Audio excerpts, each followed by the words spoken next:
Hey, welcome to French to Fluent. Améliore ton anglais sans t'ennuyer. Apprends en t'amusant. Abonne-toi, like, partage et fais grandir la communauté. Premier objectif, 1000 abonnés. Je suis Ethan. Et moi, c'est Clara.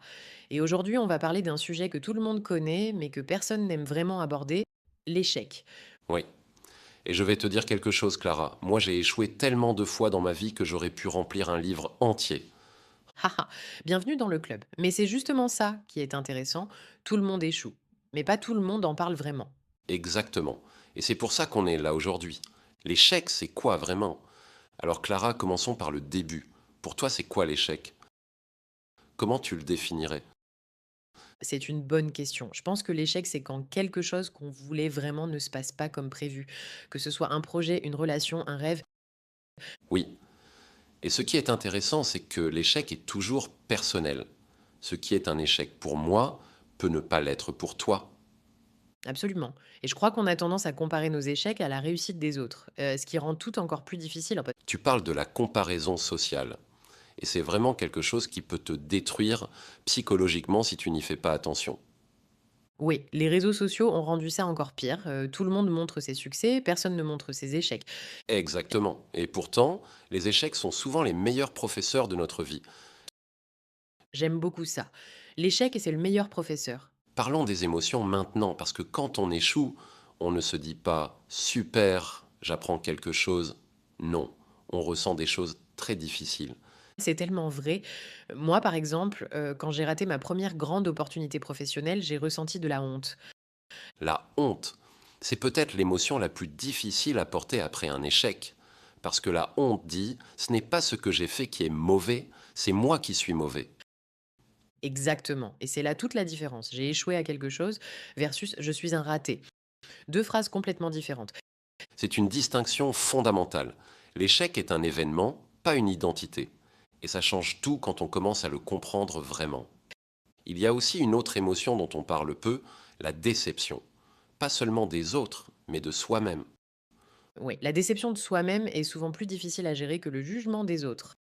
Parce qu'on peut s'éloigner des autres, mais on ne peut pas s'éloigner de soi-même. C'est profond ça, Ethan. Alors, parlons de la partie importante.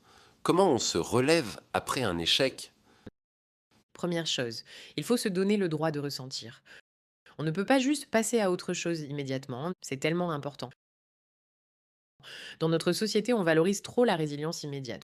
On dit rebondis, va de l'avant, sois fort.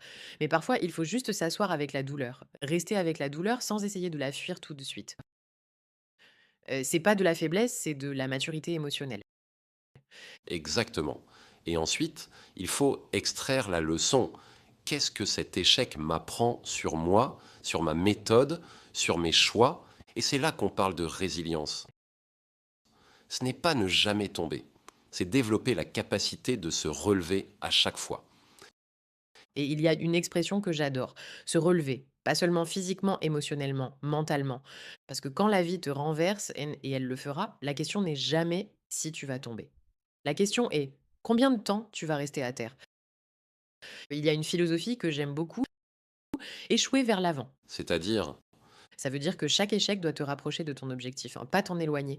Tu utilises par là l'échec comme un tremplin. j'aime beaucoup ça. Et ça rejoint ce qu'on disait, l'échec n'est pas la fin, c'est une redirection. Exactement. Et les personnes les plus accomplies, hein, que je connaisse, eh ben, elles n'ont pas évité l'échec. Elles ont appris à le traverser, et le seul vrai échec, c'est d'abandonner complètement. Voilà. Aller lentement, ce n'est pas échouer. Être prudent, ce n'est pas échouer. Faire de petits pas, ce n'est pas échouer. Quelle inspiration, Clara, c'est profond. J'espère que ce contenu vous plaît les amis. Abonnez-vous, likez, commentez et partagez. Tout cela permettra de faire grandir la communauté. Maintenant, revoyons les mots-clés de cet épisode. Mahmoud, aide-nous à reviser les mots ensemble, s'il te plaît. Oui, bien sûr. Let's go! Premier mot, failure, l'échec. Un événement, pas une identité. Répète, failure, failure. Deuxième, to bounce back, rebondir. Elle a rebondi plus forte que jamais. Répète, to bounce back, to bounce back. Troisième, shame, la honte. Il s'est senti honteux, mais il a choisi d'apprendre. Répète, shame, shame. Quatrième, resilience, la résilience. La résilience se construit à travers chaque moment difficile. Répète, resilience, resilience. Cinquième, to fail forward, échouer vers l'avant. Utilise chaque échec comme un tremplin. Répète, to fail forward, to fail forward. Sixième, to give up, abandonner.